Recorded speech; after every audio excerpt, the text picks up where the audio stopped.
सकता हूं, मगर वो नाम यदि हमारे अध्यक्ष जी ले तो ज्यादा बेहतर होगा। हमारी उस कमेटी की संयोजिका बहन आरती मेहरा जी ले तो ज्यादा बेहतर होगा। मैं आरती मेहरा जी से अनुरोध करूंगा कि इस प्रेस वार्ता और बैठक के संयुक्त स्वरूप को आगे बढ़ाएं। इतने बड़े शख्सियत के साथ आप आए, देश के आप सब कोने कोने से सब वकील हमें जबरदस्त तरीके से नजर आ रहे हैं, तो जरा मुट्ठी बना के, हाथ नहीं, पंजे में कोई विश्वास नहीं रहा किसी का, तो हाथ मुट्ठी बना के भारतीय जनता पार्टी, भारतीय जनता पार्टी अब की बार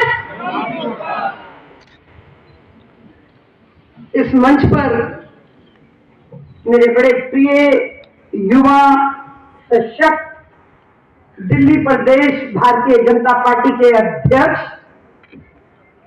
भाई वीरेंद्र सचदेवा जी,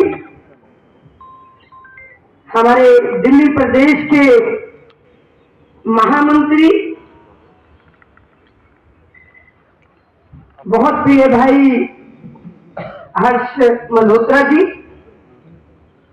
जब दिल्ली के चारों कोने से ज्वाइनिंग है, इसमें इस मंच पर उपस्थित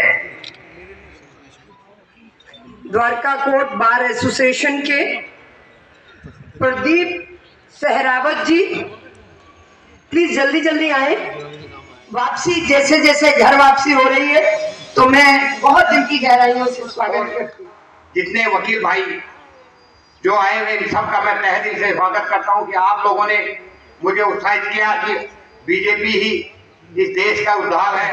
यूथ के लिए, युवाओं के लिए बीजेपी ही, वकीलों के लिए, जनता के लिए जो बीजेपी को उद्धार कर सकती है और किसी पार्टी में नहीं है। मैं और किसी दूसरी पार्टी के लिए कुछ कहना नहीं चाहता, जहां से आए उनके लिए भी, लेकिन बहुत सी चीजें हैं जो यहाँ मुझे लगा कि मान सम्मान मर्यादा देश की, आज हिंदुस्तान का कोई भी आदमी अगर हिंदुस्तान से बाहर जाता है तो पहले पूछते थे ओहो इंडियन हो, और आज माननीय यशस्वी प्रधानमंत्री जी की वजह से ये कहते इंडियन हो, आइए वेलकम टू वेलकम। तो बहुत फर्क पड़ गया इंडिया में, इंडिया से बाहर भी। तो मैं आप सबको तहे दिल से आप सबका स्वागत, जो मेरे साथ आए, और सारी पूरी पार्टी बीजेपी पार्टी के अध्यक्ष को मैं दिल से प्रणाम करता हूँ। नमस्कार। भारत माता की, भारत माता की।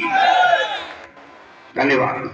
श्री लोकेश वर्मा जी, मेरे बहुत पुराने साथी राज खुराना जी, पूजा मदान जी, संजय मदान जी, और आप सब यहाँ जितने भी सम्मानित एडवोकेट्स या बाकी जो भी सामाजिक प्रबुद्ध जन है, आप सबका मैं हृदय से पार्टी में स्वागत करता हूँ। अभी जब बलबीर सिंह जी कह रहे थे कि मैं 2019 से सोच रहा था, तो प्रधानमंत्री जी की नीतियों से प्रभावित होकर, लेकिन सही मायनों में मैं भी बलबीर जी से बहुत प्रभावित हूँ। मैं उनसे जिक्र कर रहा था अभी, किसी एक मामले में मैं बहुत क्लोज पहुंच गया था, लेकिन इनकी वजह से वहां थोड़ा सा मुझे दिक्कत हुई। तो मैंने उस दिन इनकी क्षमता का लोहा माना कि हाँ भाई, ऐसे भी एडवोकेट हैं जो फंसी हुई चीजों को भी निकाल लेते हैं। तो एक बार बलबीर जी के लिए जोरदार ताली हो जाती है।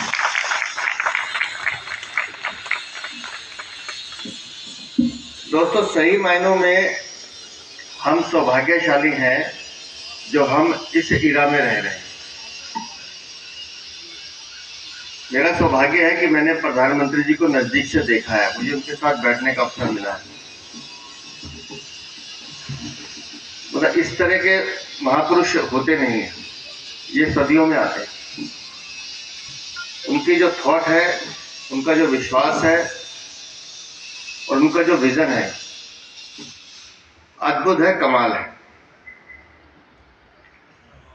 आज यहाँ कई मातृशक्ति बैठी हैं। मैं अभी एक टीवी चैनल से बात कर रहा था, तो मैंने उन्हें बताया कि जब माननीय प्रधानमंत्री जी ने एक नारा दिया था, बेटी बचाओ बेटी पढ़ाओ, तो लगता था नारा है, एक अभियान है जो चलेगा। लेकिन मुझे खुशी इस बात की है कि आज हिंदुस्तान में जो रेशो है गर्ल्स चाइल्ड की, जो पहले कभी कम हुआ करती थी, आज 1000 के मुकाबले 1022 गर्ल चाइल्ड है। ये उस अभियान का असर है। समय लगा आने में, लेकिन आया। आप सबको मैंने परिचय कराया। आज बलबीर सिंह जाखड़ जो मेरे साथ खड़े हैं, 2019 का लोकसभा चुनाव इन्होंने आम आदमी पार्टी के सिंबल पे लड़ा, पश्चिमी दिल्ली से। बहुत वरिष्ठ अधिवक्ता हैं, द्वारका कोर्ट बार एसोसिएशन के अध्यक्ष भी रहे हैं, विभिन्न पदों को इन्होंने सुशोभित किया है और आम आदमी पार्टी हरियाणा के इंचार्ज भी रहे हैं लीगल सेल के। और कई सारी ऐसी चीज़ें हैं जो मुझे लगता है कि इनकी खूबियों के बारे में बताना पड़ेगा, लेकिन लगातार आपकी विशेषज्ञता को वहाँ पर नज़रअंदाज किया गया। और आपने खुद कहा कि आप माननीय प्रधानमंत्री जी की नीतियों से प्रभावित होकर आज बीजेपी परिवार में आए हैं। हम उनका स्वागत करते हैं और निश्चित रूप से आपके आने से हमें बहुत लाभ मिलने वाला है। उसी तरह से श्री राज खुराना जो पहले पूर्व निगम पार्षद थे, आम आदमी पार्टी में गए थे, लेकिन उनका भी कहना था कि उनका वहाँ दम घुट रहा है। उनके साथ साथ पूजा मदान जो पूर्व निगम पार्षद हैं, वो भी आम आदमी पार्टी में गई थी, उन्होंने भी वापसी की। और एक बहुत ही वरिष्ठ अधिवक्ता लोकेश वर्मा, उन्होंने भी पार्टी ज्वाइन की है। और एक संजय मदान हमारे बड़े पुराने कार्यकर्ता थे, वो भी उस आम आदमी पार्टी से वापस आए। इन सब का हमने स्वागत किया है और मुझे यकीन है कि इन सब के आने से इस पार्टी को और लाभ मिलेगा। आज मुख्यमंत्री ने और कहा है कि आने वाले चुनाव में उनका साथ दे ताकि उनके हाथ और मजबूत हो सके। देखिए, अभी मैंने जिक्र किया, माननीय प्रधानमंत्री जी के नेतृत्व में नारी शक्ति वंदन और मातृ शक्ति को जो मान सम्मान पिछले 10 वर्षों में मिला है वो अद्भुत है। मैंने आंकड़ों के साथ बताया है कि किस तरह से माननीय प्रधानमंत्री जी के नेतृत्व में वुमेन एम्पावरमेंट का काम हुआ, मातृशक्ति को बढ़ाने का काम हुआ। और जिस तरह की योजनाएं दी गई हैं, वो चाहे मातृत्व योजना हो, चाहे पीएम आवास योजना हो, चाहे नल से जल योजना हो, चाहे उज्ज्वला योजना हो, चाहे उजाला योजना हो, चाहे गरीब कल्याण अन्न योजना हो, ये सब वो योजनाएं हैं जिससे माताओं बहनों को सीधा लाभ मिला है। तो सब माताओं बहनों का आशीर्वाद माननीय प्रधानमंत्री जी के साथ है।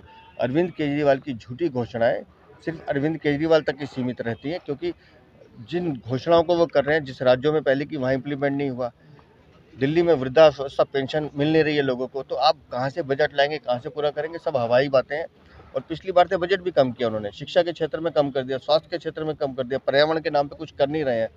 तो दिल्ली को सिर्फ ठगने का काम अरविंद केजरीवाल करते हैं और दिल्ली की जनता उनके झांसे में नहीं आएगी। अरविंद केजरीवाल से कहें अपना कुनबा संभालें। भारतीय जनता पार्टी विचार आधारित पार्टी है। हमारे यहाँ विचार काम करता है, व्यक्ति काम नहीं करता। और हमारे यहाँ परिवर्तन, आज मैं प्रदेश अध्यक्ष हूँ, कल किसी और ने होना है, मुझसे पहले कोई और था।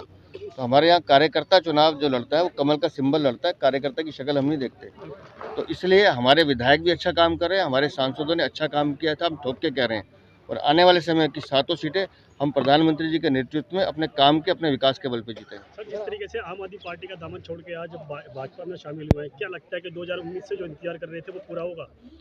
पूरा होगा। पहले से मैंने 2019 से सोचा था कि मैंने कहा कि माननीय प्रधानमंत्री नरेंद्र मोदी जी की जो नीतियाँ देश के प्रति, जनता के प्रति हैं, उनसे मैं प्रभावित था और मैंने मन बनाया था मैं बीजेपी ज्वाइन करूँ। तो ये उम्मीद जो थी आपकी, जो कमजोरी होंगी अगर जनता के हित में होंगी, जितना का नुकसान होंगी तो जो सामने आएंगे तो पब्लिकली आएंगी सबके सामने। राम राज्य की बात करें तो आम आदमी पार्टी की तरफ से जो बजट, अध्यक्ष जी ने सब कुछ बताया है। आज पहला दिन में आपको सारी चीज़ें नहीं कह सकता उस बारे में। अरविंद केजरीवाल की तरफ से कहा जाए कि गिरफ्तारी होगी। लीगल प्रोसीडिंग जो चल रही है चलेगी, वो आपके लिए भी है, मेरे लिए भी है, अरविंद जी के लिए भी है, जिसके लिए भी होगा। लीगल जो कानूनी काम होगा कानून काम करेगी अपना।